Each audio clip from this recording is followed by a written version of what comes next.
ಕರೆದು ಅವ್ರನ್ನ ಮಾತಾಡಿಸಿ ಕಳಿಸಿದಿರಿ ಅಂತ ನನಗನ್ಸ್ತದೆ. ಸರ್ಕಾರ ಕರೆದು ಮಾತಾಡಿಸಬಾರ್ದಾಯ್ತು, ಅವ್ರಿಗೆ ಶಾಲು ಒದಿಸಿ ಸನ್ಮಾನ ಮಾಡಿ ಕಳಿಸ್ಬೇಕಾಯ್ತು, ಬಿರಿಯಾನಿ ಕೊಟ್ಟು.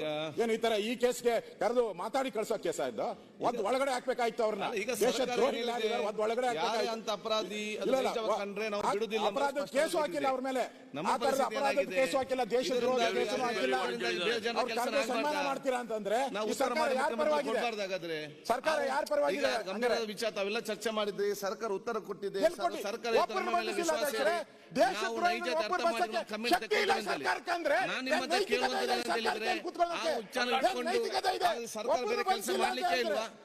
ಜನಪರವಾಗಿ ಬೇರೆ ಕೆಲಸ ಬೇಡವೇ ಬೇಡ?